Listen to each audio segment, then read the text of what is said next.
All right, we are live. Thank you guys for tuning in. We just started broadcasting at just 10:30 Eastern Standard Time. I think we're going to be doing live streaming once a week. I think it's a good idea, depending on who we get. But it's hard to get people at last minute. So hey, thank you very much. Ultimate Delicious Pies with me again, and we're going to be rambling on about the week because what a week it has been. Freaking hell. It's been quite a lot of videos that came out, a lot of criticism over mine, a lot of fans. Even today, I was trying to reply to some fans that are just. It's kind of like wasting your time because if you're just going to call me names, I'm not going to reply to you. If you're going to call me names, then have some little tidbit of trivia or a fact to teach me something. Well, you better know what you're talking about. And then it devolves into headcanon, and I'm just like, okay, this guy's wasting my time. So I really can't tolerate that. I will block you. There's no purpose for one guy I had to wipe out his entire conversation. He's like, did you even play the second and third games of the trilogy? Obviously, they're going to Andromeda to hide from the Reapers. It's like, where do they say that? You specifically said the opposite. Where do they say that people are jumping onto the initiative to hide the Reapers? Like, where does this happen? And we just found out the first 13 minutes of gameplay that was released by IGN this week or last week that there is no reason to go. It's just exploration. They want to explore, and they're kind of bored of the Milky Way, it seems. They're like, we want to explore, but it's not challenging enough. It's too easy. The terminus system's just too easy for us. We want it like a really, really hard challenge. Ever since Commander Shepard found Lost, it's like so much hard. It's so much easier now. It's like they're rich, they're super rich, they're bored hipsters, and they're so fed up with the Milky Way for some reason. They want a new start in another. I'm gonna like get out of my mom's house and like start up in a new galaxy. Like, yeah, it'll be cool. It's asinine. Well, it's like I'm sorry. Yeah, go ahead. I was going to say the bit with the opening blurb where it says that we found the things in the Mars archives. I was like, oh wow, is there actually something in the Mars archives like what the Protheans were originally, like this section of the Protheans who when the Galactic Genocide was going, like maybe they were going to figure something out and escape and like build something or build some kind of construction device that would just basically launch you out of the inside. No, they're just it's just saying that he propelled them forward thousands of years, even though Captain Anderson says 300 years. It's like, well, okay. The other part of the blurb was the 100,000 adventurers or colonists or whomever. Yeah. And you're like 100,000. I thought it was 80,000 because there's 4 ships, and you get 20,000 each. But that means that the Ark on the Nexus. Yeah, that means, or the Nexus has 20,000. But you're like, okay, but then what species are they? And if there are a whole bunch of species, as I think they are, because how else can you pull in people from cryo, or from Andromeda when you get there to send onto your settlement, and they're different species. And if they have that, then what's the point of the freaking ships then? If you specifically built the ships to house 20,000 of each species, it doesn't make too much sense. If you have the technology to make a gigantic space, or even a small unfinished gigantic space station with different cryo technology, but you have these 4 ships specifically for that, it doesn't make too much sense. It's like they finished the 4 ships, like, oh, now that we know how to do the cryo, now we're going to build a big space station that does it, as opposed to just figuring out how to do the cryo first and then making a ship that houses all of them, or then making a gigantic ship and then have 4 miniature exploration ships or 20 miniature exploration ships. That'd be a lot more efficient. You have like 20 Pathfinder teams for everyone. It's just like I'm trying to wrap my head around the design of this initiative, and it just keeps sounding stupider and stupider every time, because you can figure out, if they figure out this problem they solve these issues, then they wouldn't need 4 ships. They wouldn't need a space station. They they wouldn't need a ship on a ship like the Tempest is on one of these other ships. And even in the intro, they talk about shuttles from the Hyperion. They don't take the Tempest; they take shuttles. So it's like, okay, I'm not even in orbit of a planet yet, and I'm taking a shuttle down to a planet. So it's like, what do we need the Tempest for? What do we need all this crap for? Like, there's all this stuff that just, these simpler solutions. Going to Andromeda is the first problem. Like, you don't even have to do that. Stay in your own galaxy. I mean, they could have done anything like, maybe they found a gateway or some ancient Exactly. progenitor thing, and then the council kind of goes, right, we're going to open it up, but it's going to be open up to X amount of people.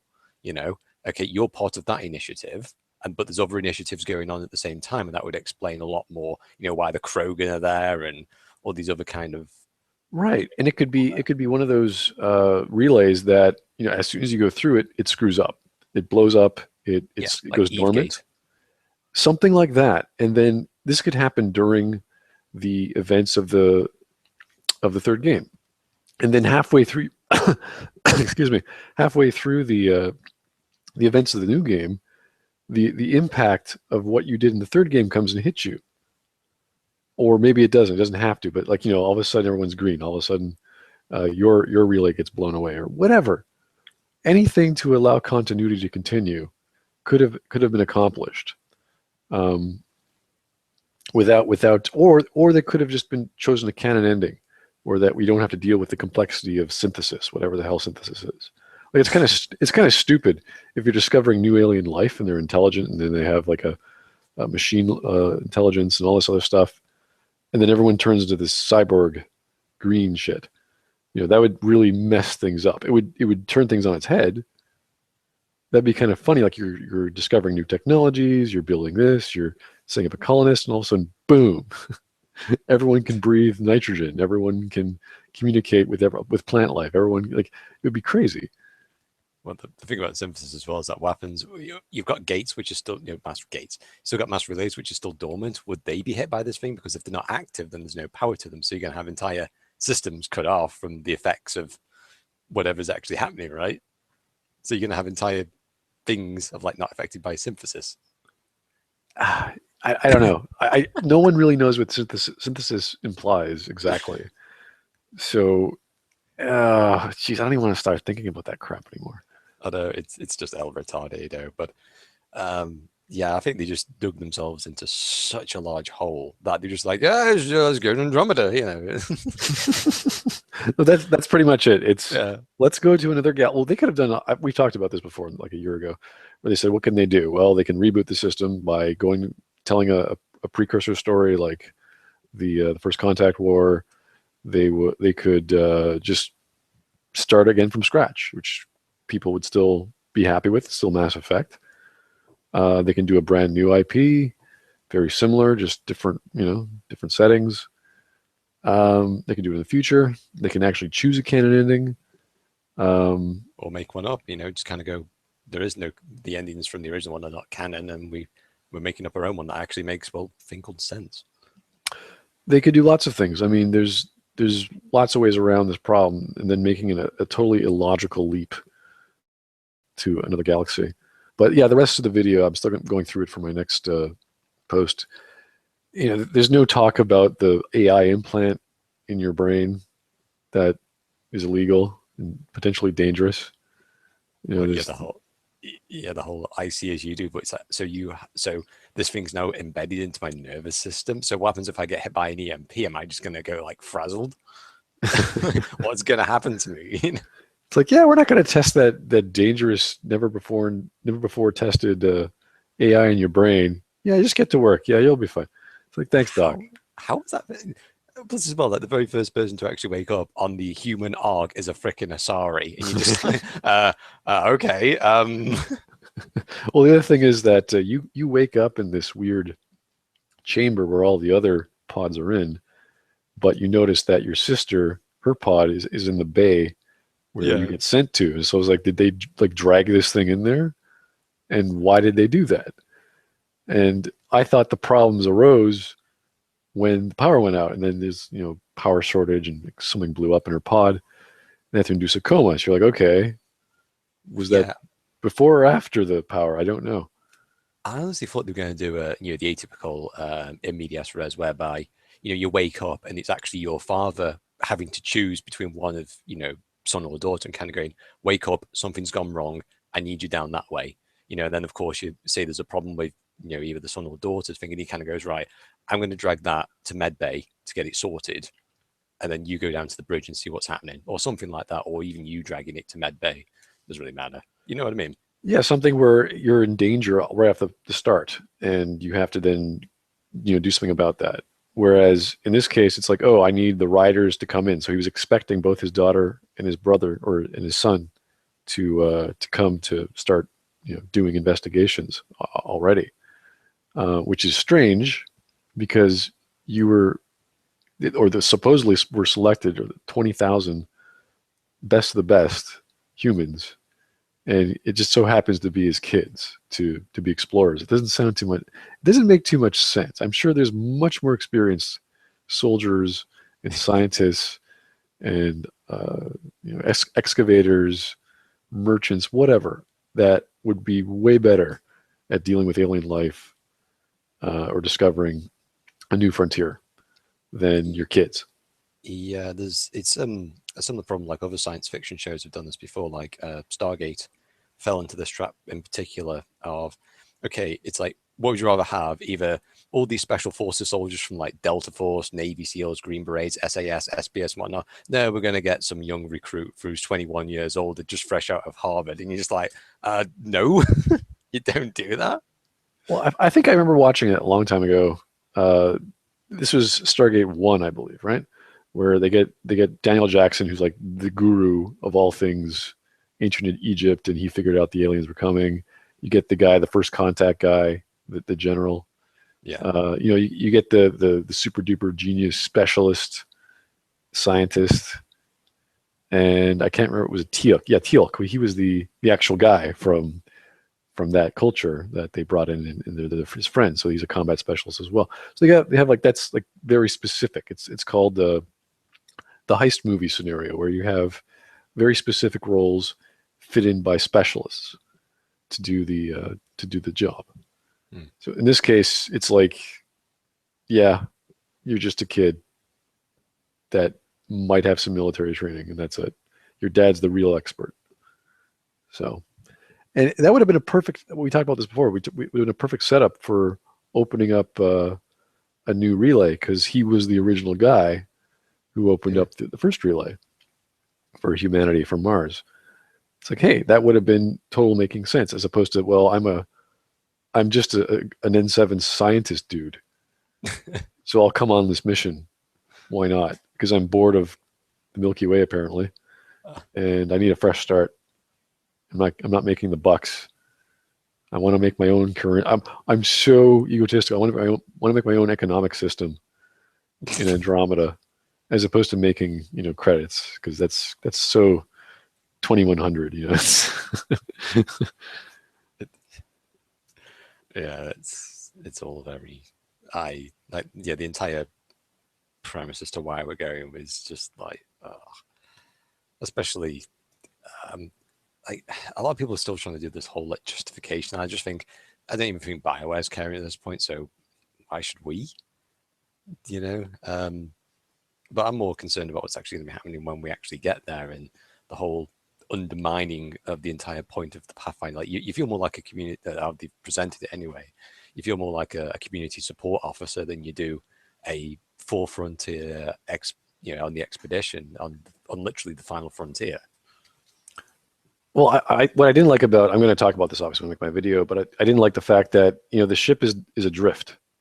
It's like, okay, we don't have main power going, and the guy's concerned with, well, we got to go find that planet. It's like, dude, can't you like deal with the current crisis, which is like survival, as opposed to, if you can't land the ship, then you can't. It doesn't matter if it's like the perfect world for you.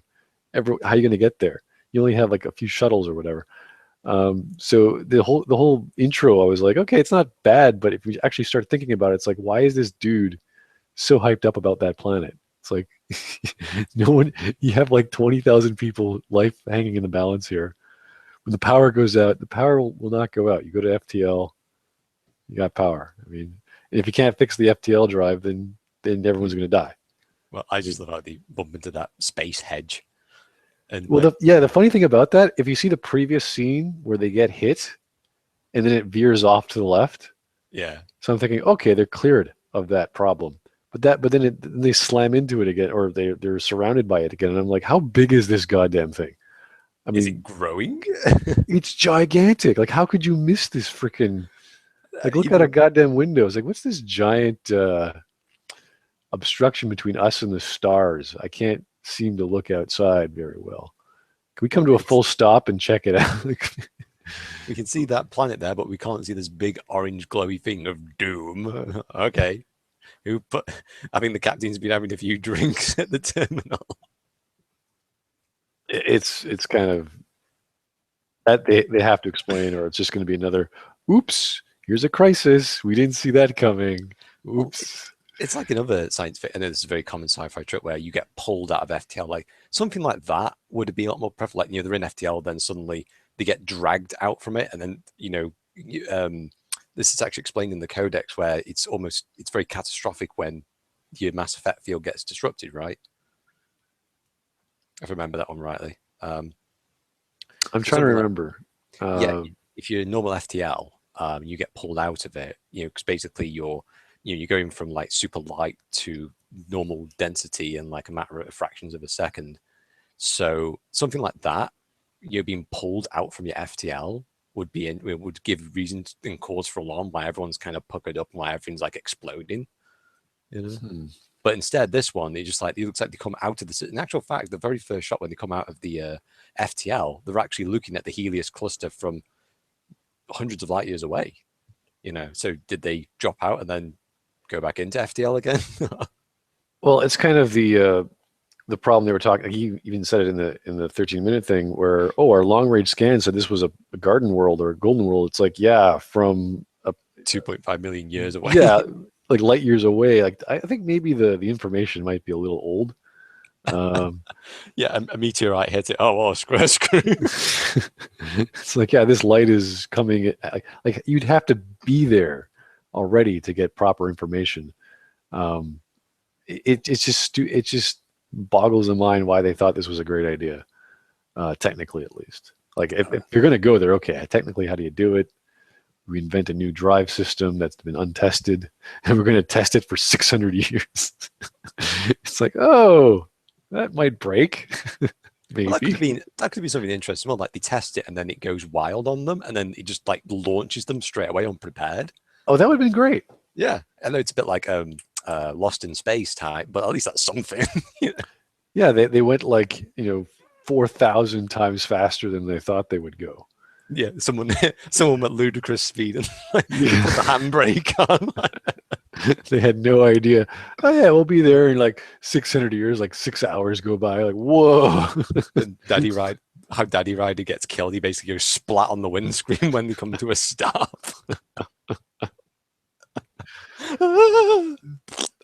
Yeah. Well, anyway, okay. That was like the big thing, I think, aside from the combat. Was it not the combat trailer? What was the other trailer that was going on? You had the exploration trailer. The exploration trailer, right? Okay, that was. Oh, I was just confused. I couldn't even make a proper trailer since video because I was like, okay, is a colony already here? Did we make the colony? But Max said that only the desperate would do it. So are we desperate? Why would we put desperate humans on? Like that's not very safe. Pathfinder would be like, no, don't do that. That's.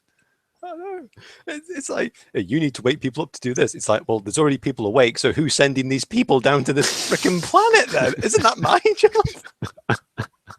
Who's sending these people? It's a garden world. No, it's not. We shouldn't be here. Okay, well, let's start sending people. Wait a second, I didn't say that. Just let me solve it out. You're putting people here already. You morons. See, that's what I mean by suggesting like if they're going to do that, then have it so that there's only so much power on the arc, and you have to siphon off people away and you have to dump people off in certain locations because it's saving resources. It's like that would be okay. So it's like, yeah, that's one reason why you kind of pressed out. That would be a good choice to have. Like you finally come into orbit and you're like, okay, what do I do? Who do I send? All the reclusive morons who are going to die, or the actual specialists who can actually survive, but they're going to have a really hard time.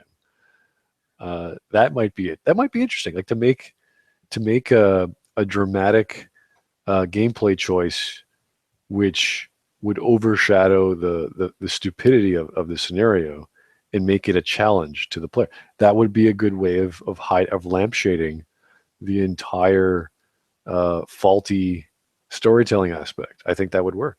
Yeah, every scenario you come across, which technically is stupid and not part of your job description and never advertised properly to us, has a compelling dramatic choice. Do I start dumping these humans off? And what kind? Can I dump off the dumb ones? Can I dump off the soldierly ones who just want to like protect they're not going to do much technologically, but they're going to protect their holdings from the elements, or from, I don't know, marauding aliens or something. Well, you could also run into conflict with the other arcs. Like, they're obviously suffering problems and they're trying to dump their people off. And so you kind of got like this conflict between, everyone's trying to work together, but at the same time, everyone's pressured into their corners of like, no, this is my place. I landed here first. So you're dealing with this almost like you're basically dealing with like powder keg issues. And I think something like that would be. That would be cool. But that's the thing is, you would not do that. You would just instigate that scenario. Yeah. And then you watch it play out. That would be kind of neat. Like, it's not like you're sort of one of the founders of Rome, where in Inquisition you place your goddamn golden eagle and say this land is mine, and then you don't defend it. It's like, okay, well, you just can't put down this claim in the name of the Inquisition and do nothing. It's like, okay, great. British human colonization. It's mine now. I put a flag in it. Do you have a flag?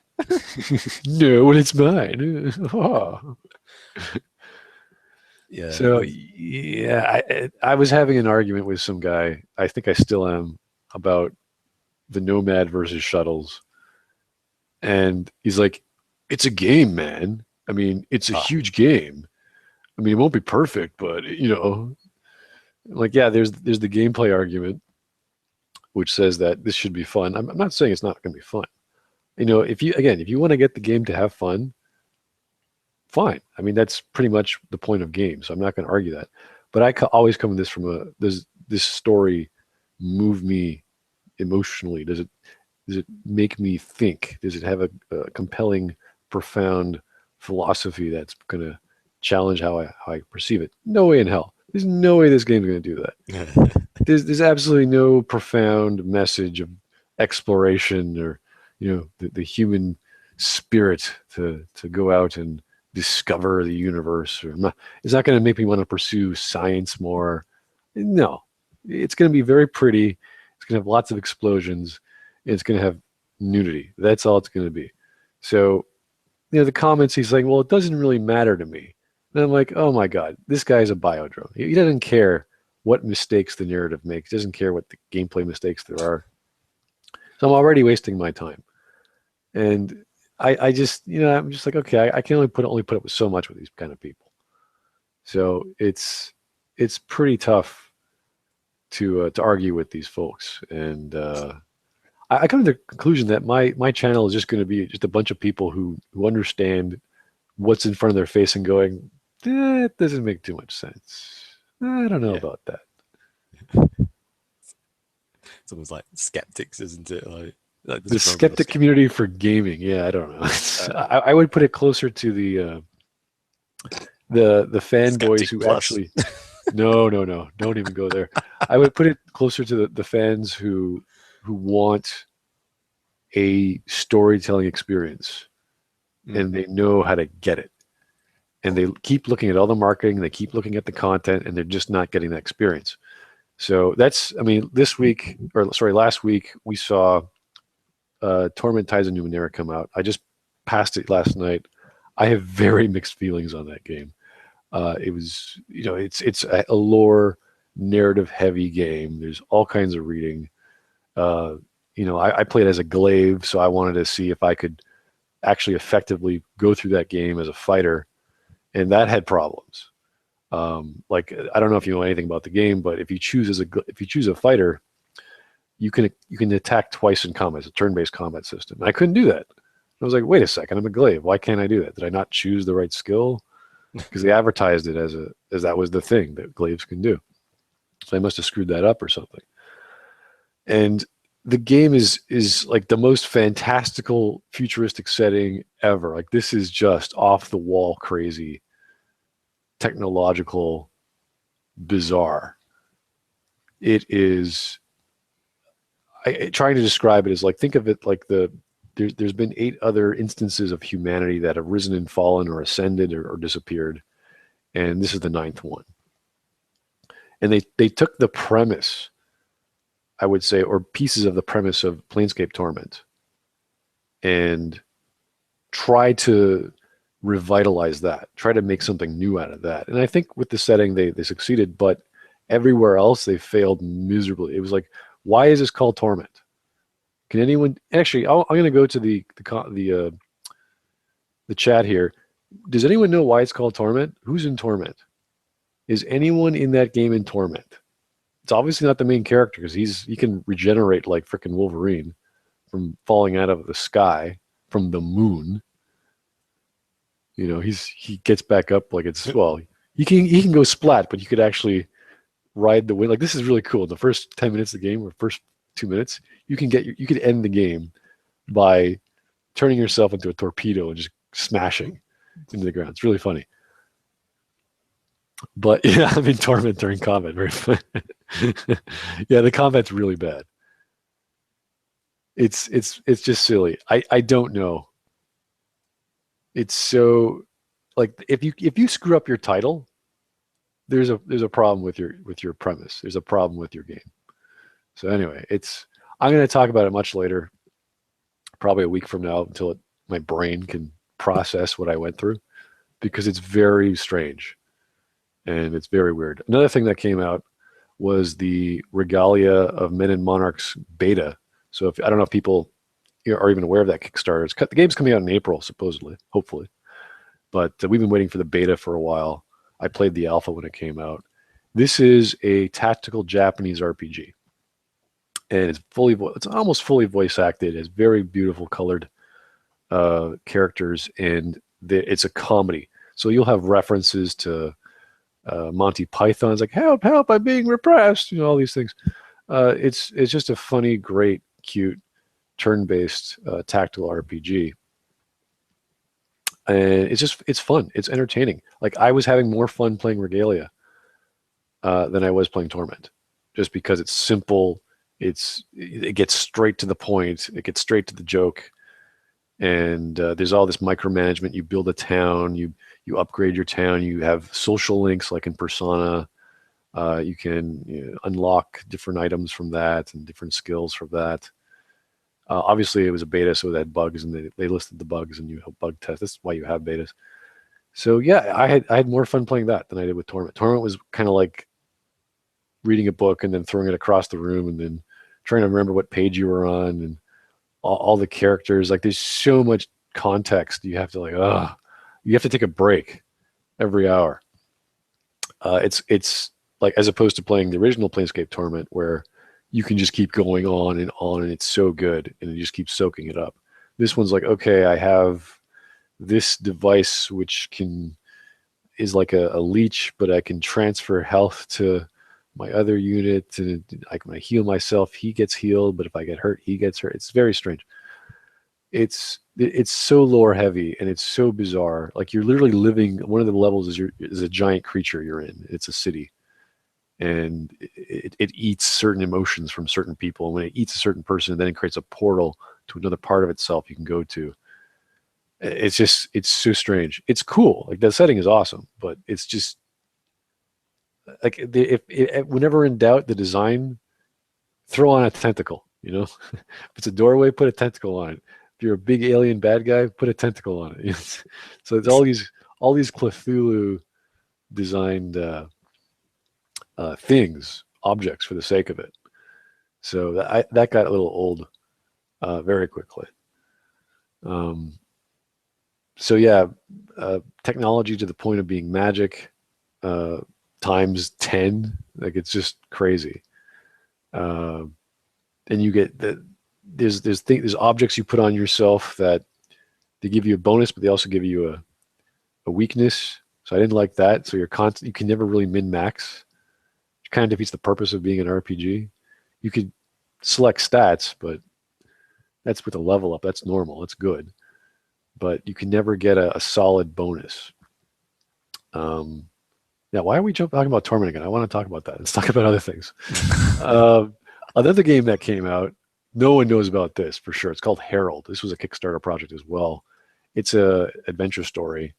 It takes place on a boat, and I believe you're a steward, and you're like an Indian stowaway, I think, Indian fellow, and you're a young man. I didn't get a chance to play it. It's on my list. But yeah, it's fully voice acted, beautiful 2D art in a 3D setting. Beautiful stuff. I'm gonna try it. I have an opinion of it, but things like little things like that have been coming out. I just don't have time to try them all. Anyway, back to the main topic of hand. I'm sure everyone wants to talk about, which is Mass Effect. What else was there? I noticed in that 13 minutes, there was actually a graphical pop-in from Frostbite, which I thought was strange because there was also a movement. I won't say movement error, but when you saw Cora, is it Cora? When she's walking up the stairs, it looks like she was basically gliding. Her feet weren't in tune with the steps, whereas your character was. It was a bit weird. Yeah. One thing I didn't like. I don't know if it was the stairs, but it was near the stairs, where it's like, oh, everyone knows it's Ryder. He's Scott. He has a scanning tool. It's like you're a technician. You know exactly what you're doing. Why would you not have a scanning tool, or why would you need my help? It's like, oh, and what the solution was? Power cycle the device. That was the solution. Press Y to continue plot. Yeah, it's like that's what it was. Hit the reset button on the giant computer electrical generator thing. Like that was this is your method of a tutorial, giving us a stupid problem. You're just sitting there going, oh no, this is how they solve all the problems in the game. Press Y, pull out your scanner, and then the game will tell you what to do. I love that. Like every other game can have some kind of hacking, or I mean even like Deus Ex Human Revolution has an awesome mini game for the hacking and whatnot. It's like why can't we have something like that, to tinker around with? And if you're an engineer class, then you get bonuses and a lot more stuff. But yeah, have a mechanical circuit board problem mini game, then have a Deus Ex has that hacking for going into a network sort of mini game, and then have another one. Have I don't know a biotic one. I don't know what the hell you can do with biotics, but something that's Mass Effect only. Could be like a mental strain. You remember if you ever played System Shock 2, you've got a certain amount of mental focus before you basically start hurting yourself. Really? So okay. So yeah, you basically lift an object up, and then it's costing you mental strain, and so obviously the longer you lift things up for, it's causing you a lot more damage as a result. So you can pretty much frazzle your brain on it. So something like that would be interesting. Huh. Well, these guys with these implants that make them do anything, it's like, yeah, no problem. I'll just gain 10 levels and put all my stats into lifting things or whatever. Actually, no, it wouldn't be lifting things. There are no stats, or there are no abilities for that. It's all combat. It's all killing things. Okay, so I could blow someone's brain up, from 20 yards away now. Oh yeah, okay.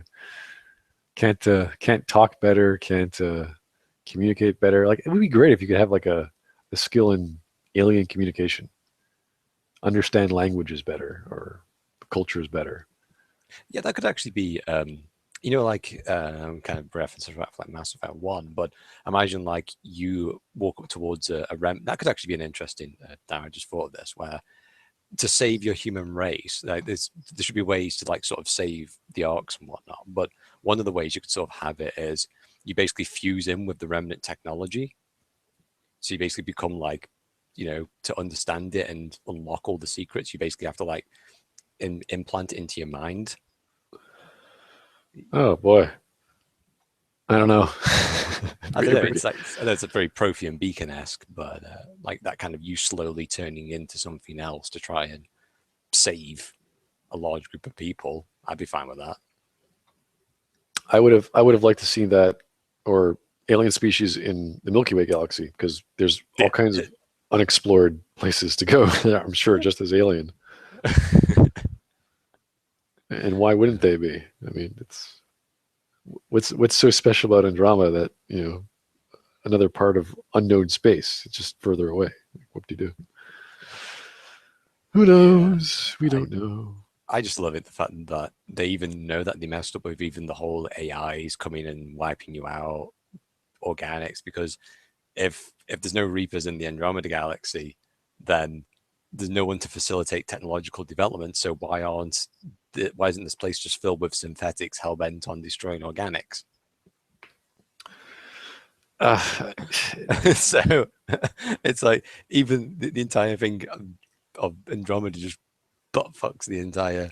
Yeah, if you're billions, no, if they bring back the conflict of the genophage and you know the Geth issue with organics and synthetics, and then the Reapers, because why not? It's like, okay, you guys really haven't learned anything. We're retreading the same old crap. But the problem with the Reapers is, what was stopping them from going to Andromeda? Now we have to focus on the Milky Way. It's our plot of land. Yeah, there's nothing really stopping them from going out anywhere else if they're that old and they can travel that fast. You know, what's 600 years? No, it would be faster than 300 years, because we can only go 40% as fast as Reaper ships can. So they would have gotten there a lot faster, set up shop, and they would have like this summer vacation from the Milky Way and just done their old thing. It's like, oh look, there's more shit here. There's way more shit here. Let's keep working here, and then, you know, in another 50K we'll get back to work. Oh, we got a busy schedule. Yeah, we'll make another Reaper and we'll speed things up. Like, why not? What was stopping them? Nothing. Absolutely nothing. Yeah, it does it makes the universe feel a lot more smaller as a result, when a bunch of humans with only 30 years worth of knowledge can just suddenly just go off to that direction. And yeah, I no idea.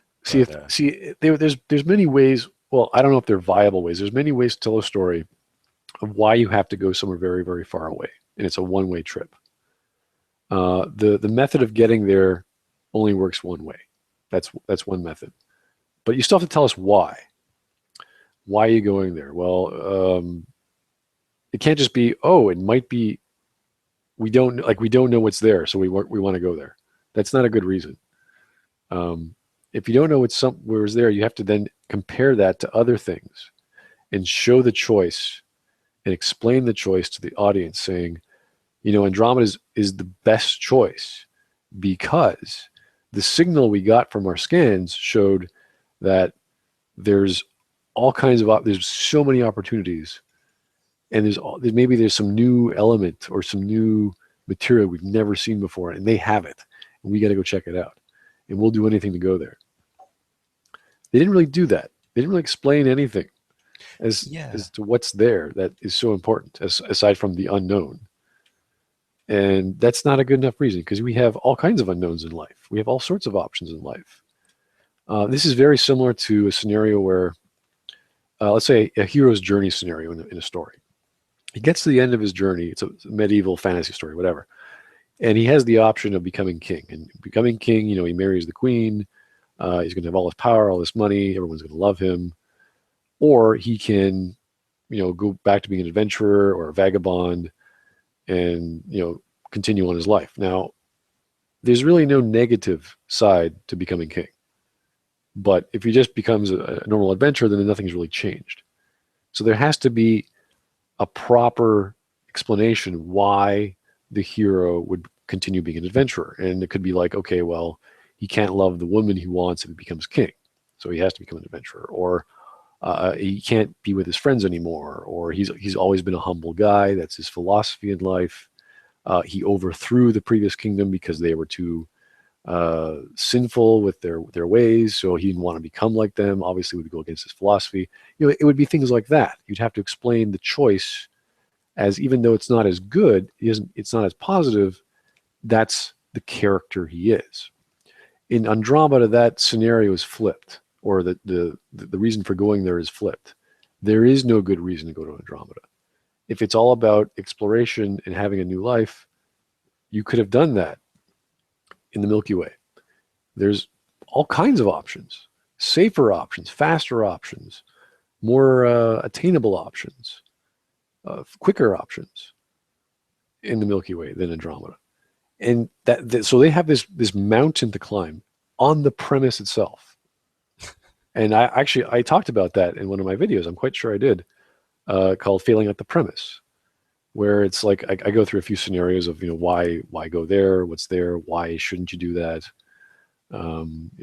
If they explain it's the Reapers, then great. Like, what if if Ryder is like, the Reapers are coming, I don't know what to do, but I'm an explorer, so I'm going to invent the Andromeda Initiative to save humanity, but no one can know, or whatever, something dramatic, that he's this tragic guy and he's trying to keep it together and he's conning everyone to throwing money together, but he's doing it for a good cause. And he has, he's this flawed man. That would be something. It would be like, I'm trying to get everyone to survive, and they don't know it, but I'm making it, I'm packaging it in this fun, adventurous thing of a lifetime. You'll be this amazing, intelligent resemblance of humanity in another galaxy. Whatever other selling point you can marketing thing you can make for going there. Yeah, if they do it in a because I don't know whether he's going to die or become the antagonist, it doesn't really matter. But if, let's say, you go through his audio logs and you start, like, maybe that could be additional storyline to figure it all out. Yeah, like think of it like an Elon Musk Bioshock scenario. Yeah, where the guy is like, it was not Andrew Ryan, it was the other guy. Oh, the antagonist who's trying to sell people that these drugs are amazing. You're going to become Atlas, the Atlas guy. He's trying to make these drugs are going to be amazing for you. You can become superhuman and impress all your friends, but ends up turning you into a monster who's addicted to the crap. That would have been totally fine. So you have this Elon Musk character who's like, okay, we're going to go to Mars, we're going to go to Andromeda. We're going to invent all this technology. It's going to be free of all the bureaucracy crap. You can start your own life. You can live your own dreams. You can become the king of your castle. Fontaine, you got it. Rick Fontaine, right? And that would be this whole marketing gimmick that would work totally fine within the game world and within the real world with us. Like, can you imagine like an elusive man type character, really suave, really smart, really powerful, lots of money, off to do this Andromeda initiative, and it's all this big front because the player, we already know the Reapers are coming, and it's like, well, why is he doing this? Like, and he's obviously part of Cerberus, or he's some human initiative, and all that crap. See, that would be smart. That would be slick. That would be one way to communicate an idea in an intelligent way that can work with marketing and can work within the universe. But no, and I think I think you showed me a video. It was I don't know if it was who's that old TV guy who talks about science a lot. Oh, the guy who was, sorry? You're talking about the Carl Sagan video that I showed. Was that the Carl Sagan? See, that when you showed me that video, I was like, wow, that's, it makes you feel like you're small and insignificant, but you're full of hope. Yeah, the exploration video. Yeah. Can you actually give that to me? I'd like to post it in the chat because I'm sure people would love to see that. Find it for you. Please find it for me. Yeah, like if that was the message, if the message was exploration, and to say that the galaxy is gigantic, it's cool. It's unknown, and we just have to have the drive and the hope of finding new things and being interested in life and in exploration. Then that should be the vibe that you should go into this sort of video. Instead, they sort of had this sort of weird. It wasn't. I don't know what you would call that. The original on the moon video with John, or whatever, what was her name? Grissom, whatever her first name was. It didn't really feel motivational. It was just sort of like, you're doing this, and you can come along if you make it. It's like, okay, do I really want to come with you guys? No, not really. I can do lots of other things. If I was a character in the Mass Effect universe, I'm going to go to Ilium. I'm going to go to interesting places. Well, that's actually something that even because I'm replaying from Mass Effect 1, and Caden says, like, we explored the final frontier and it's already settled and nobody seems to care. Like, so you've already got humans going like, this great grand adventure of the Milky Way isn't there anymore now. It's all done for us, pretty much, and all the hardships, as it were, that come along, the grafting, and maybe that's something that humans need, is that pressure on us to keep us going, so there's already, so straight away you've got like an element of humans wanting to explore. At least I think that's they have to play that out. They have to have some characters like, oh, we can't go to the Expanse, we can't go to the terminus systems, it's all taken over, it's all warlike, we can't open up new gates, the bureaucracy won't let us, we have to go elsewhere. And the only option for the explorer is Andromeda. They didn't play that out. They didn't really sell us on, this is the only thing we can do. This is the final frontier. This is the only frontier. No, they didn't really tell us that, or sell us on that, which is kind of important. If your only message is exploration. So. Ren, PB's loyalty mission. Oh God, let's not.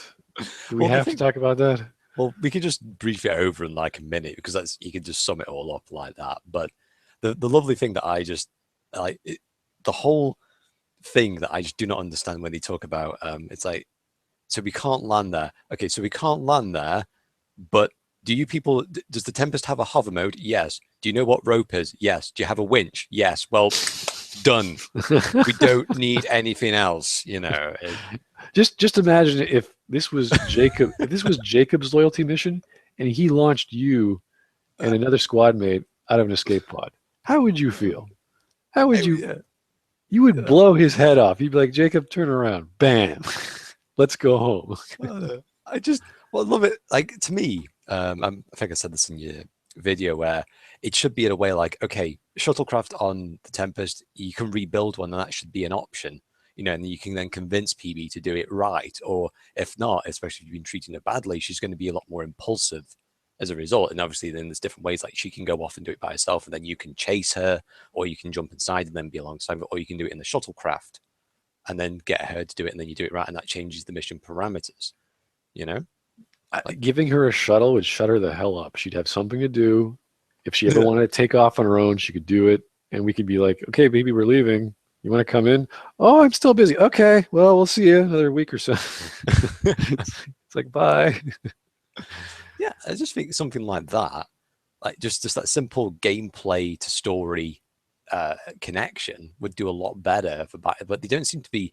At least I kind of get the impression that they're not doing that. I mean, at least with Mass Effect 2, okay, you don't upgrade your Phoenix, you don't upgrade the Phoenix cannon or the armor plate, and then someone dies. I'm not saying we should go to that extreme, but just giving us an option. I mean, even Dragon Age Inquisition, when you got one of the perks, it gave you additional dialogue option.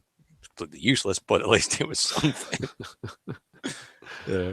Well, because they invested so much time and research in building the game to focus on the Nomad, obviously they can't have a shuttle. Like, it would defeat the purpose. It's like, you can get here instantly because it's a flying machine, but you could drive there too, and you have to like navigate. Again, I'm not saying it's not going to be fun. It looks fun. I'm not saying it's not going to be a good idea for the game. Well, I'm talking about telling me that this is a smart thing to do in a age where you have spaceships. It makes no sense. well, I think when they talk about when they say that resources are scarce, I think they should really be talking about manufacturing capability and all that kind of good stuff. But when you look at how the difference between aircraft and land vehicles, the cost is immense between the two, but it should be an option to you to kind of go, okay, in these scenarios, the Nomad would be preferable, but in these scenarios, the shuttlecraft would be preferable as well, and just kind of go, okay, there's a cost to the shuttlecraft, like it costs you element 0 to you from your element 0 reserves or something. Yeah, maybe if it was like a cavernous planet where everything was just this intricate series of interlocking. No, even that would make too much sense. No, like I'm trying to justify one over the other. You gave resources, which makes sense. That's totally true. But if it was like a series of underground caves, but then you'd have like a hover tank or something, that because you wouldn't want to roll around on the ground. You want to just the ground might come from underneath you and you need to propel yourself. Yeah, right. You want to fly, but a shuttle would be too big, so you need like something dinkier. I don't know. Like I'm trying to justify this dune buggy, and all I could think of is like, oh, a lot of people still like Mass Effect, and and a lot of our fans still like the Mako. What do we do? Let's make a really fast Mako, make it even more fun.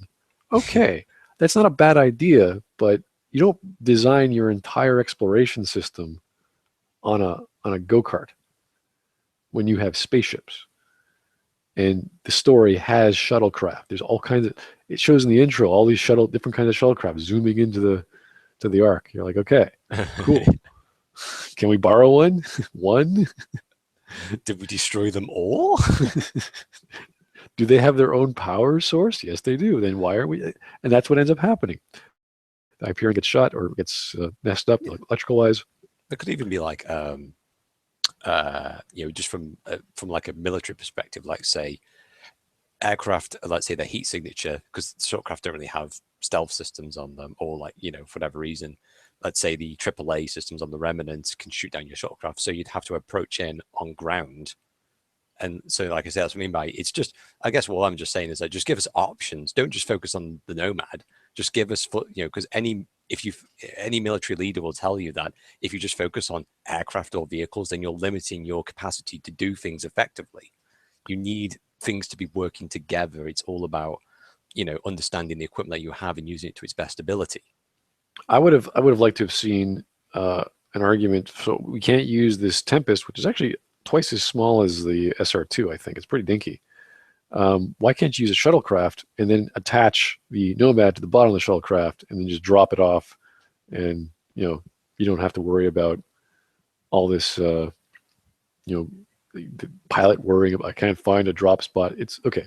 Let me get the smallest flying vehicle we have, which has to be able to make a drop, but we don't want to fly over because of AA guns or whatever. Then we'll use the car, like something like that. Like be creative, be intelligent. Well, use what you've got. Well, that's another thing. So, because they've gone for the whole like the Tempest lands, and then the thing gets launched out. I'm just like, why can't you just have it like you say, just open up from the top, and then you can it's a VTOL. You just you don't need a land. Why does the Tempest need to land? I mean, yeah, they showed when the Tempest lands, the landing gear is actually like a support strut for the thing to sit on. So it's not just to open up a docking bay. They need to open up the docking bay for the thing to land, which is a very strange design. It's like, well, I want to land my ship, but I don't want to open its doors. In this case, you have to. So it's kind of like, oh, okay. At least with the Normandy, it just ejects you out, and because it's a stealth frigate, isn't it? Oh, that was awesome. That was so. I love that bit. It was kind of funny because it's just like, we're not going to land. We're going to throw you in. Yeah, it's like, there you go, buddy. You got retro rockets. You're fine. Stop whining. And of course, the tank just goes boink boink boink boink boink. Yeah. But yeah, because I think the Mako suits the Normandy because of the Normandy's role, isn't it? But with the Tempest, you've got all the time in the world to do all the exploration as you possibly can. So it's like okay, why can't we just scan this from orbit? Yeah, and if you're gonna fly in that close, why not just use the Tempest? You're okay. I'm in the atmosphere. All right. Well, I'm gonna land here. Well, I guess I don't need a car to drive 5 miles. I'm right here. I'll just get out and talk to everyone or whatever I have to do. No, they had to hire a bunch of people who made the Need for Speed games so they can make a really cool, fast-paced experience in a dune buggy with no weapons. So they've neutered the Mako and gave it more horsepower. Looks like the one out of Batman, doesn't it? When you look at it. Oh yeah. The two wheels at the front. It's actually a British design actually. But yeah, it's like got the two wheels at the front, whereas the Mako is like basically your standard infantry fighting vehicle. But yeah, this is like I don't know. It's even got like the doors open up from the side as well, whereas like you climb in rather than having like a compartment or anything. So I'm not sure how. I don't know. There's just a few too many quirks and problems. Yeah, it doesn't look like an APC. Like the Mako felt like an armored vehicle that you take into combat and get around places. The Nomad looks like a souped up dune buggy that houses 2, but apparently 3, and you have all the gear in the back for your mining drones. I think he's on the top. I mean, that's why we've got like a mortar that launches the Krogan out. It's like we need to break down that wall. You just load Drac in, fire, boom. That would be quite hilarious. But yeah, like there's a few reasons, yeah, like I say, of why they can't use shuttlecraft, but yeah, it's all like okay, you want to do a vehicle exploration, but that's unless they give like some reason, like all of the shuttles were destroyed or whatever. That could be something like when the Hyperion crashes into the space hedge from Doom, and all the shuttlecraft kind of go woo, and they all fall out. It's just like, just give me anything. That's right. Yeah. Okay. Let's go to chat because people are asking us questions. What does chat think of Jaal? Jaal's that purple pink dude, right? Space African. Space African fellow. Yeah. Okay. Yeah, he's got his accent seems very middle continent of Africa. Well, there's really nothing to say about the guy. Yeah, there's nothing. Is there? So. He's an alien, and we know nothing else. He has eyes. He has a Garrus eyepiece on the other side of the eye. Poor man's Twi'lek. Yeah, it's probably Twi'leks without the tentacles. Actually, you know what? I never really liked the Twi'leks because they have that inane language that's just a bunch of gibberish. It sounds like like all these stupid phrases and words that mean nothing, and they try to. And Lucas was trying to be cute at the time, but they kept using it throughout all the books and all the movies. And you're like, no, this is a gibberish language. There's nothing. There's no syntax to it. Can you imagine what a Wookiee would be? Well, Wookiee's even more ridiculous. Yeah. So no, there's really nothing to say about Jaal or Joel or whatever they pronounce that. I think that they mentioned how he doesn't understand emotions, so he's very literal, like that dude from Guardians of the Galaxy. That'd be interesting. That'd be Drax. Was it? Was his name Drax? What the hell is that guy's name? Drax, Guardians of the Galaxy. Oh, the guy doesn't understand metaphor. Yeah, Drax. Same idea. He doesn't understand certain emotions and phrases. Say things literally to the guy. Yeah, but there's really not much else to talk about those characters. Like, PB's a moron who I don't know how she's like Asari are hundreds, if not thousands of years old. They might be a little smarter than your average human, just a little bit, a little more mature too, maybe. But she's not. And I think they were going for the Liara vibe because Liara is an explorer, but she's an archaeologist. She's smart, and she's like just crazy. I mean, she's dumb. And she looks like, she's either 16 years old or 27. It's hard to tell. Certain shots are different. And there's kind of like the whole, why would you bring her along rather than... And why the hell does she have that face paint? Yeah, it goes completely against the whole Asari intricate painting that they usually have on their faces. They have very intricate tattoos. The same with the Turians. Very, very. Yeah. But those are specific. Those have meanings. So that's in relation to their clan, isn't it? And whereas this one just looks like someone's got a BMX bike on her face and just skidding. Is she like being like rebellious? Oh, I don't care about all my cultural appropriations of face paint. I'm just going to smear it over my eyes. Yeah, just gets the mascara and just kind of, this is what I think about your fashion. Yeah. I'm so rebellious. In fact, I'm so rebellious, I'm going to go on this incredibly super hot planet filled with sulfurous lava, and I'm not going to have any protective gear on me. Watch me burn. Just like your other squad mates, you don't need helmets in 50 degrees Celsius. Well, yeah. Complete, like, it's the Mass Effect 2. I think the reference in Mass Effect 2 a little bit too much, in the sense of, I don't even think your squad mates even have armor, which is, it's like, give me armor for my characters, for my squad mates to upgrade, please, because I don't want them looking the same all the time. You know, I mean, at least with Inquisition, you could like upgrade your, you know, when you put on a piece of armor on Cassandra or whatever, she looked different. Yes. Like this, it's just like. Well, we don't know why they have. We don't know why some of our squad mates have different armors. Yeah, I mean, yeah, like starting armors. Yeah, like everyone's in like their unique armor. It's not like what's his face now? I've forgotten the guy's name now. He's that boring that I've already forgotten him. The security guard with you. Right. He has like these 3 belts on his chest, and it's like. Yeah, it's like that should be the security uniform. That's your biotic uniform. Drac, it looks like you've just gone into an ivory store and just rolled around in it. You know. Apparently, those bones are Ket bones. Apparently, he killed Ket and he put them on his armor. How? He's not been there. What did he do? Crash land in a Ket graveyard or something?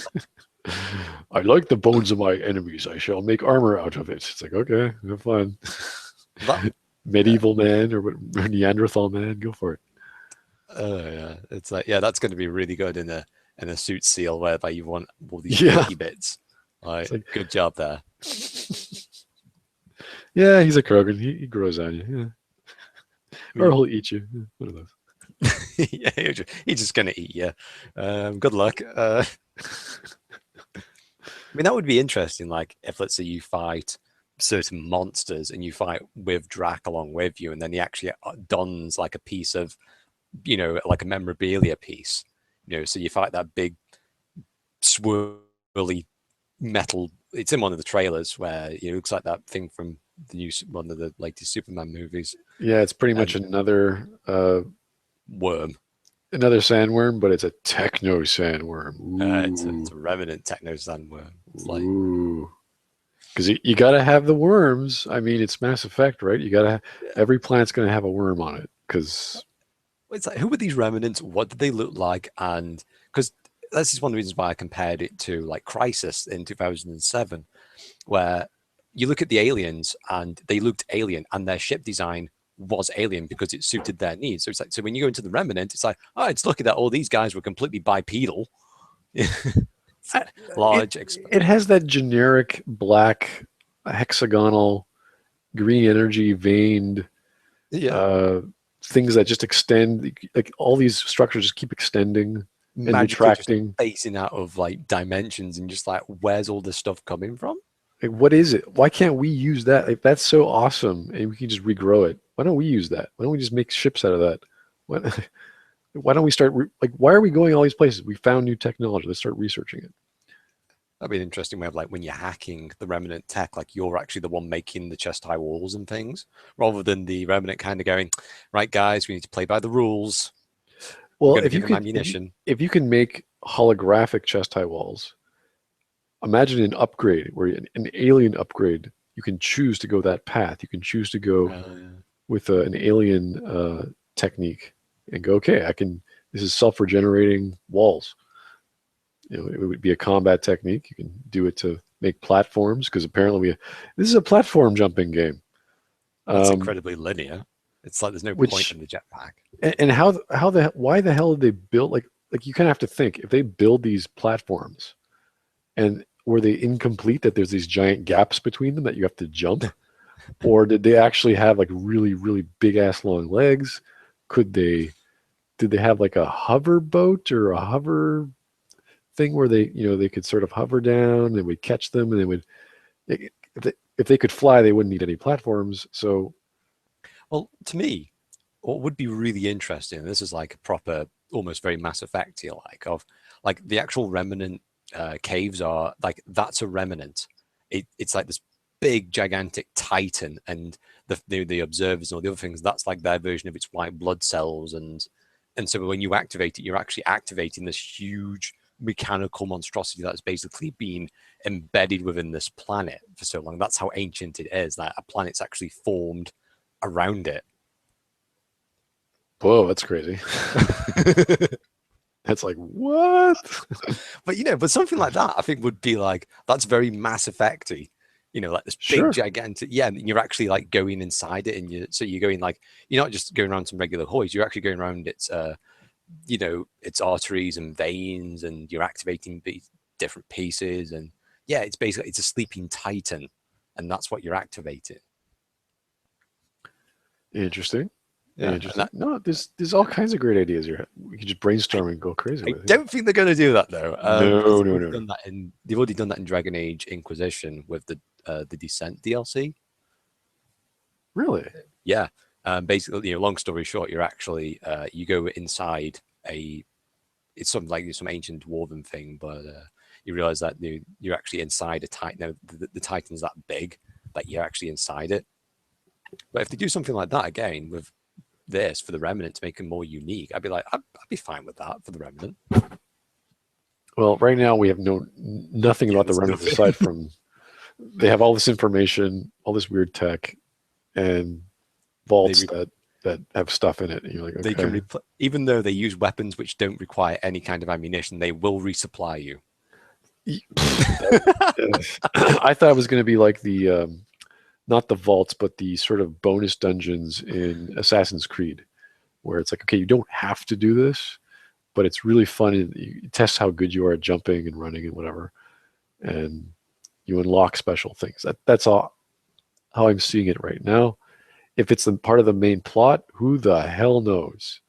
I don't know what is going on in this story, whether you're supposed to be finding planets or unlocking tech or whatever.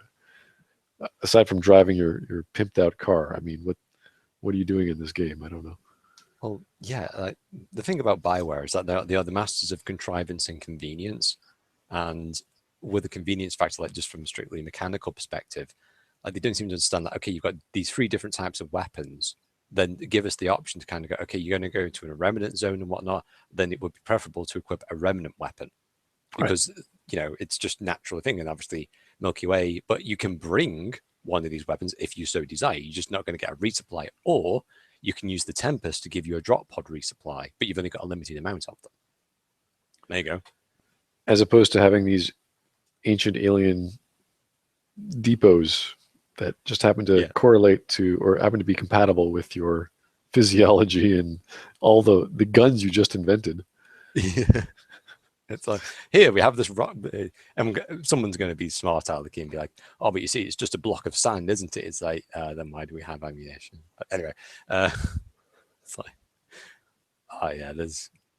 there's a lot too many things, especially with like your plasma-based weaponry. It's like, what is this plasma made out of? And and then of course, like I say, because it's done a lot more things, like even Star Trek Elite Force did this, right, whereby you had the dilithium crystals, or then you had the standard recharges, your energy recharges, and 2 different weapons. So obviously when you boarded one mission, when you went on an alien spacecraft, they would use dilithium crystals. So that's the kind of weaponry that you would use.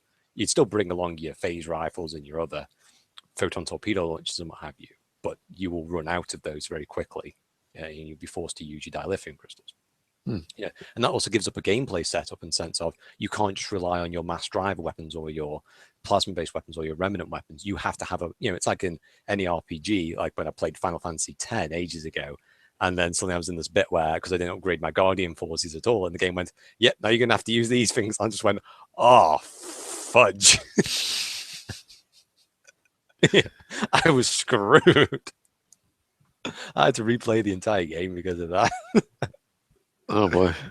Yeah, but something like that, BioWare doesn't understand the idea of punishing the player for their own stupid ideas. Like, let a player make a bad decision. What's wrong with that? And if they mess up, that's their own fault. There should be no, like, they don't understand that at all. I just don't get it. Punishing, I think, is a bit too strong a word. I think having them reap what they sow. Oh yeah, because if you make this choice, then you should suffer the consequences, or just appreciate the consequences, whether they're good or bad. So yeah, I don't think you want to punish players. You want to give them negative reinforcement. So it's like, okay, now you're standing on lava. Time to get out of there. Okay, there you go. Even in Mass Effect 1, you fall in the lava in the maker, and it's just like, yeah, game over. Yeah, it's like, yeah, you're not supposed to do that. I remember this was ages, sorry, talking about this ages ago, but IGN were complaining that in The Witcher, if you stand in fire, then it kills you. It's like, yeah, that's what fire does. It burns you, you moron. It's because they're so used to games that have like these fire effects, and they do nothing. They're just there for show. And like, yes, if you stand in a pot of boiling fire that's like bubbling, going, it's like it's gonna hurt you. I'm not sure if you noticed, but yeah, like the whole, like the guy jumps in the lava and then he just kind of goes whoop, jumps out again. It's like, you should have no legs at this point. Yeah. It's like molten rock. It's like, how are you going to stop that? Oh, it's like water. Just jump at it. No problem. Yeah, you just brush it off. That could actually be an interesting biotic ability of, you basically lift mold. Once again, like the biotic should be used in more environmental effects. Like you lift up rocks and then you fling it at them, and you lift up. Imagine like getting a molten piece of lava and then just flinging it at like an enemy and just watching them burn like Dread. Like, what do I do with this extremely heavy, dense, excessively hot rock that's melting my body? Oh, nothing. I'm dead. Okay. But I'd love something like that. Like, tech kind of can use hacking and other means to establish, to go around the combat, and then biotics can use more gravity-based attacks. And if you just want to be a vanguard, just get a German World War I helmet with the pointy type on, and then just charge. Like, go for it, Yeah, let's do it. Uh-oh. There's actually a bit, because I was tempted to do a video, but there's a bit in Graw 2 where you can call in airstrikes, and like you call this airstrike on this like tank and it just explodes. Like, that's what a vanguard charge should be. Just like this huge cane-like explosion. Well, I was hoping that they would have beefed up the damage of what, like the lore story from Biotics is pretty powerful. Like you're like what the Jedis are. Actually, no, you're strong. Well, depending on which, if you're talking about the animated version of the Jedis, then yeah, then it would be pretty close to that. But take what the Jedis are in the movies and have them be like 4 times as powerful, like that kind of speed and that kind of impact. Like that's what Biotics should be doing. So yeah, that we're not seeing it. It's I want to hit that thing like a freight train. Like this thing just smashes into you at like 1,000 Gs, and the space around you just explodes. Like that's how deadly this thing should be. I don't care how much kinetic barriers you have. I'm coming out of a Mass Effect corridor at extreme speeds, and my mass just went from 0 to whatever 400, whatever, however much I weigh, depending with all my gear and whatever. It should be this devastating knockout. At least a knockout. At least someone just goes kaboom. I think Vanquish did that very well. The idea of speed and power. Oh, geez, yeah, that was crazy.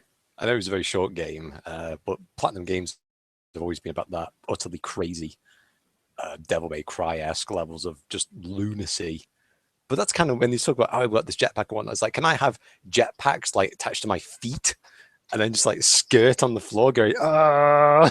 Well, it's already like Devil May Cry in that regard because you're hovering in midair and shooting a gun, whereas Dante was hovering in midair and using the gun to hover while shooting it, or his pistols, I guess. Hey, we're up to PS2 standards. Yay! We can do the bit what the other big Maybe boys are doing in another genre. maybe in 20 Yay! years' time, we may be able to have the ability to go prone. Oh my goodness! You That's actually the thing. like go on your front and aim your weapon. Oh, so Bioware's okay. There's nothing. So I haven't actually seen them crouch yet without using cover. Yeah, you're right. That's concerning to me. It's like I'm out in the open and whatnot. Can I crouch or something to make myself more of a smaller profile? And why am I floating up in the air? Like, I'm off expecting like when you float up and use the jetpack ability, someone just kind of go pull. Well, if it's going to go to that level of detail, which I think crouching would be fine, then you can have like the sneaking, and then you're going to the point of being a Metal Gear Solid control where you have, Yeah. once you're into prone, you go immediately to crouch, or sorry, you go immediately to sneak, and but then it wouldn't really match the game. It would be more of a stealth action game. So, I think but the stealth elements would basically be done with the tech ability of the infiltrator. yeah, but That would that's be the fine. problem. They had so many opportunities in Mass Effect 2 and 3 to have stealth. And they even designed levels or they designed stories for levels like Arrival and Kasumi's DLC. Like those were stealth games. Those were stealth missions. But because there's no stealth mechanic, we can't do that. Like what's giving a gun a silencer in the James Bond Kasumi DLC would have totally fit. But there's no point because there's no stealth mechanics. So yes, if someone's asking me, yes, I am doing the 13-minute thing. I'll be done today sometime. I've already written my script, so I'm okay. That's a thing as well when you talk about the Arrival and Hackett kind of goes, if they see a bunch of heavily armed soldiers coming down, I was like, what about a shuttlecraft landing? I think they're going to be aware of a shuttlecraft landing. I mean, just FYI, I mean, does no one look out a window and kind of go, what? That looks awfully like a Cerberus logo. And by the way, actually, I was trying to figure this out, but when the Normandy picks you up at the end of Arrival, I think that's the same voice actor who does Steve. Oh boy, yeah. Well, it sounds awfully familiar to Steve. I was just like, you couldn't get Seth Green just to say, or even get like one of the throwaway things that you've had, yeah. But Arrival, all those DLCs they weren't horrible. They had amazing music, but they were always mixed bags of storytelling and it's just they went nowhere. That's the problem, wasn't it? well, Arrival actually had some value because it it was the bridging DLC. That went nowhere. Well, the bridge to nowhere. Yeah, it's between the two peaks of Kilimanjaro. Yeah. Oh, we made a bridge, but it didn't quite continue. We didn't finish it. Yeah. You could see we're going somewhere. We just can't get there yet. Yeah, like when we were watching that, well, we were watching it together, were we? But we watched that Mass Effect 2, was it 7 years later or something like that? Yeah, that was good. That guy's was good. actually good. Yeah, he's got some really good stuff, and it's nice to know that he points out the merits to it. It's like, yeah, it's got great character stories, but that's all what it is. It's just superfluous fluff. It's all the fluff that you like to find out, but that shouldn't be the main focus of, the story. It shotgunned the overarching story with the Reapers because Shepard just basically ended up doing pretty much bugger and all, really. Unfortunately, yeah, that they do not focus the character. They do not give him a dramatic arc. They do not give him conflict at all. The only time we see conflict really is in the third game, where Thessia he screws up the Thessia mission. Yeah, because they wanted to give Kai Lang infinite shields or whatever the hell it was, or the gunship had infinite shields. I think it was like, okay, whatever. That just I don't understand Kai Lang because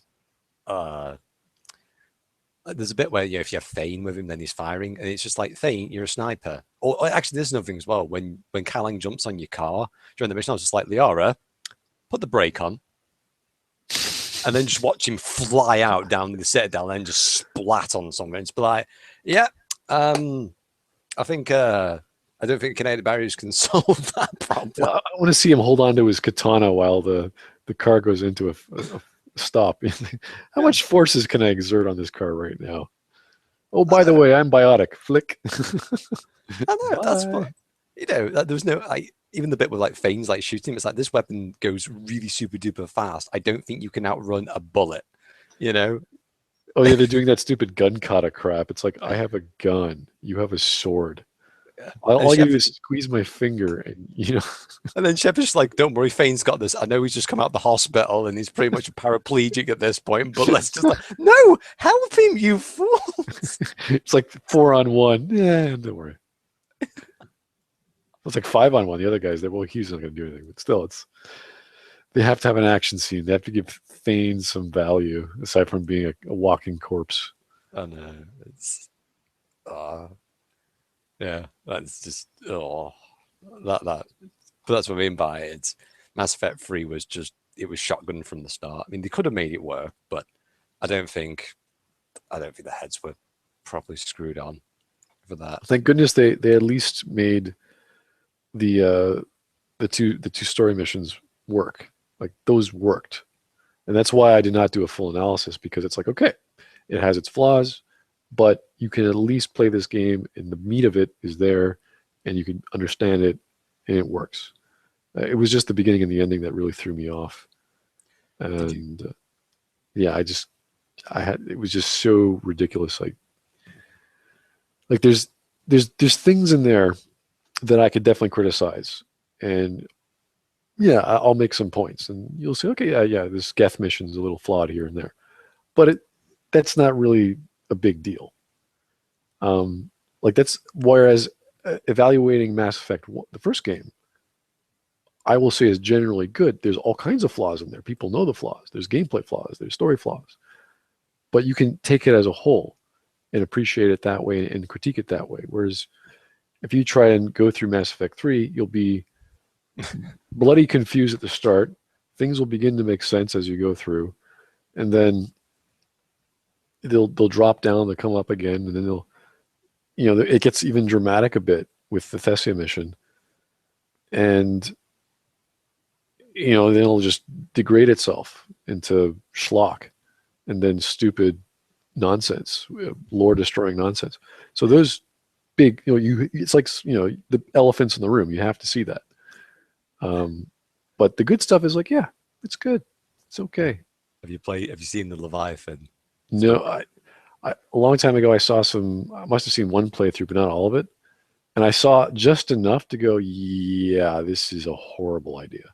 Well, the thing is that once again, it completely kills the entire story. If the Leviathans were actually like, smart, actually had half a brain to them, I mean like a human brain, not a Leviathan-sized brain, all you'd have to do is kind of go, right, you've got this magical ability to basically kill a Reaper.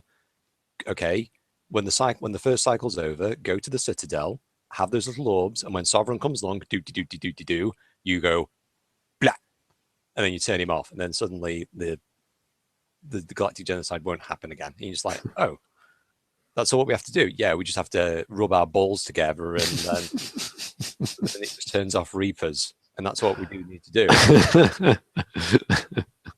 And that's what they had to have done. So the Leviathans could have solved this on numerous occasions, but they just kind of went, yeah, we're just a bit without the ocean in the scene. It's like, you have 50,000 years to rise up from out of your rear end, you fools, and then go to the Citadel, plant all your balls around there and whatnot, and then just do a bit of grindy, and then suddenly, your problem's solved. Just like, can they just stop killing themselves? So, they will find, it's like, they will kill us if they find us. It's like, yeah, that's what they do.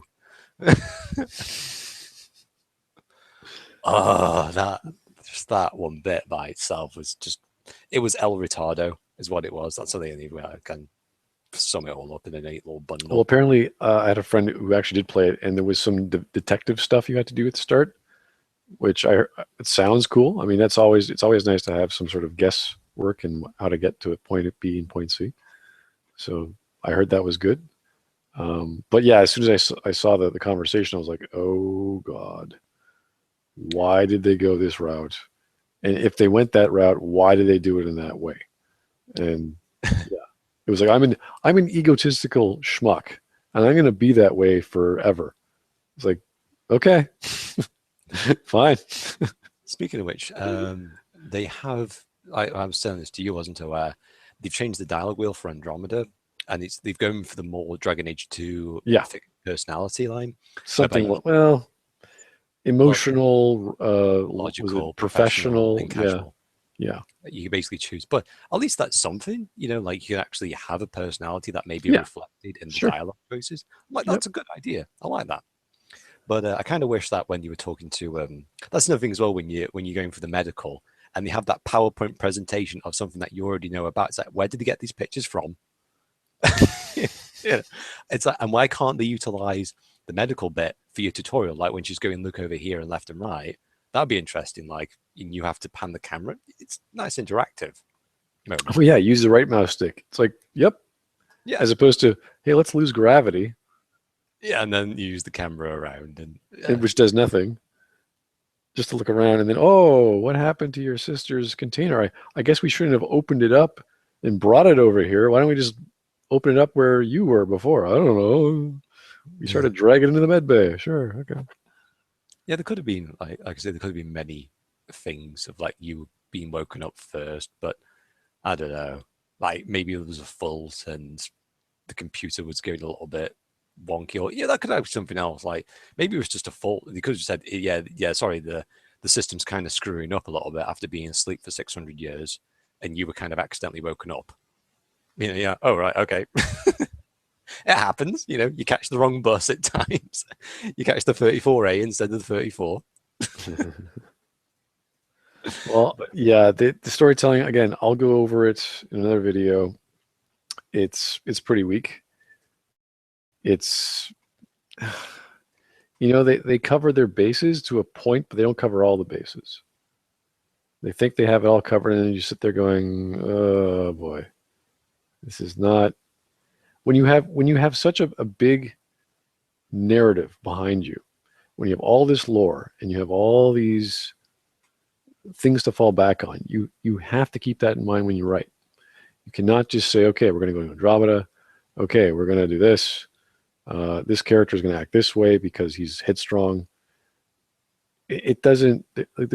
I'm not impressed with the characterization, or at least the character so far. You can't really say much about Scott because he's just a kid. He just wants to have an adventure, and that's fine. There's nothing wrong with him. It's Alec, it does not, from what we've seen, does not jive with me, and I have a feeling that it's either going to be completely obvious, or that he's going to be a bad guy, or it's going to be completely obvious that he's useless. He's just there to set it up, and that's it. At least that's my opinion. Anyway, we're going on for about an hour and a half. It's lunchtime where I'm at. Hope you guys are having a good Sunday. And I'm going to get working on a video for you guys, a 13-minute thing. And we'll see you next week. All right, catch you guys later.